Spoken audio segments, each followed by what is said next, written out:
I know the history of my family as far as to my great-grandfather, fourth generation. He came here in 1869, during the gold rush in 1849. The Chinese, most of the Chinese who come from to America were from Taisan. At the time, that Taisan was a very poor area, and so they work in the railroad, Crockers and Huntington. They brought the Chinese, but they only paid Chinese 10 gold pieces a week. But the Irish people got 20 gold pieces. So.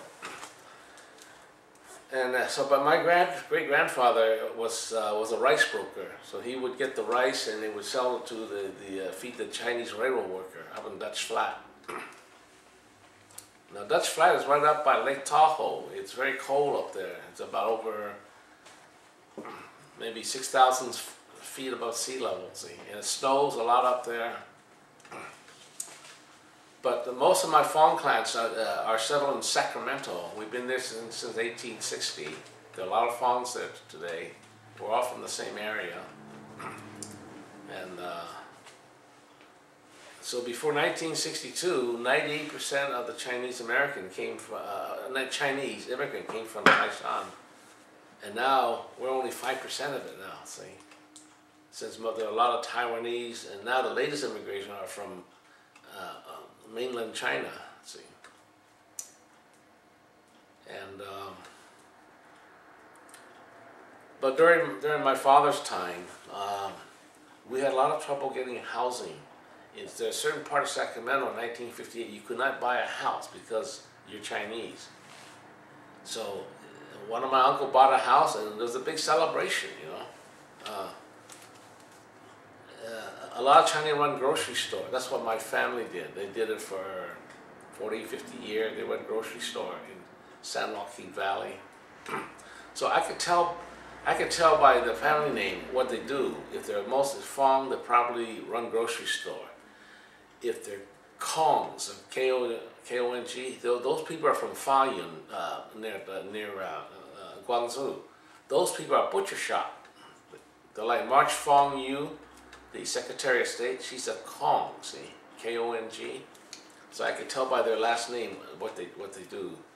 And but on my mother's side of the family, they came in 1870, and they were laundry people. Two brothers, my father's grandfathers and his brother, opened a Chinese laundry in Portsmouth Square, washing the gold miners' clothes.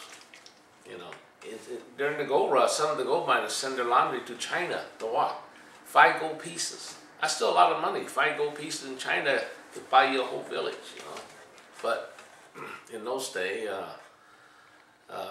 but you know, the Chinese never mind the gold. Because the white man would not let him get the best mine. He always cleaned up what the white man didn't want. And because Chinese are more diligent, so they get the fine gold pieces. And so my great-grandfather and his brother started the Chinese laundry, and until maybe 20 years ago, they were still doing laundry.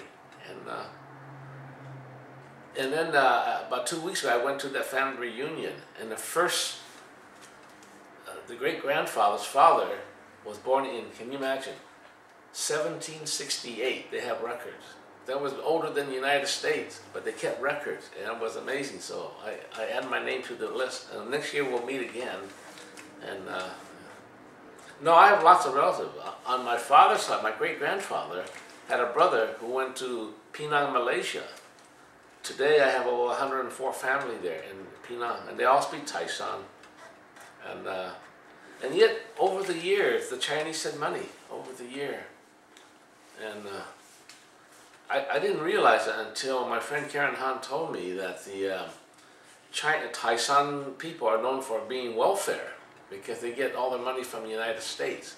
So because people send money, I'm kind of surprised. I'm not surprised, but then they don't work because money comes from the United States. Yeah, and she thought that was very unusual because everybody else in China would, but those from Taiwan, they get their money from the relative. Every year, Chinese New Year, they send $300 US could buy you a nice house in Taiwan and fix it up. And actually, some Taiwan people are afraid to go to visit Taiwan now because they know that every time they go visit, the mayor of Taiwan will have a big party, there'll be a band, they line up to greet you like VIP. What they really want is, after you offer nice treatment, once you make a big donation to the... So, I mean, some of them, our relatives will give $5,000 US, we'll build a bridge, build it here. But now, a lot of people like to sneak into it without telling them that they're coming, so then they can go see the village, But that's been, yeah. So anyway, I'm glad we have some contact with the old country. See, what else I can say about the thing that the Chinese never realized until they got here is the social discrimination by the whites, and that's been going on for more than 100 years. Many cases. So what we have family associated in San Francisco, mostly among the Taiwan people. The Wong family would have one, the Lee family would have. These are all protection. So if you have problems, you go to the family to help you out. See, and I find people from northern China don't have that. If you're from Hubei, there's nobody there to help you. And so I'm so used to families, and it's like a church. We have a big party every Chinese New Year and a big celebration, and so I'm used to those big banquets. In fact, when you have a big wedding banquet, if you have 100 tables, 3 restaurants, that means you're very important, because 100 tables, 10 people to a table, that's 1,000 people. That probably costs the wedding party over $10,000, $20,000, but they don't mind spending the money. But I heard in China it's even bigger. They'll rent a whole building, So there are lots of old customs that we have here. Yet we survive, But by 3 or 4 generations, a lot of out marriages, see, and they marry out, and by the 4th or 5th generation, some don't even know if they're Chinese anymore. Kind of sad but that's everybody's here in America. You talk to a white person, you find out he's a mutt, meaning he's Scottish, Irish, Native American, a little bit blacks, It's all different, see. But we still have a Chinatown.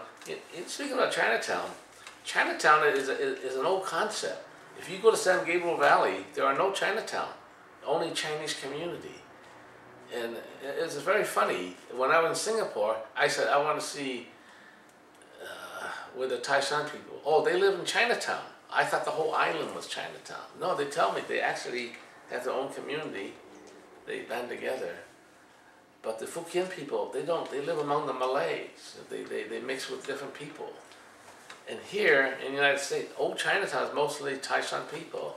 But in San Gabriel Valley, it's mostly Taiwanese and Hakkas and different people. And then they have big malls. Now, I hear that if you want to go to Little Taipei, go to Hacienda Heights, and you see these big Taiwan-style shopping mall, all Mandarin-speaking nightclubs. So there are little communities. Now, here's something very different. There are Taiwan people in Vietnam for over 800 years in Cholong, see? In 800 years, they never mixed. So when they come to the United States, most of the Vietnamese Chinese lives in old Chinatown. They don't live in Westminster. And there's very little social interaction. Even in the United States, I don't know too many marriages between Vietnamese and then Chinese Vietnamese. So after 800 years, they're still segregated. But then the Vietnamese said, well, you Chinese had us for 1,000 years since the Song Dynasty, So we want our country back. So some OID can continue in this whole country. But I'll have to say, San Gabriel Valley is something different. It's not a Chinatown. It's more like a community. In fact, you don't have to go to China to get the finest food. It's all here. You can get all kinds of food, everything here. See.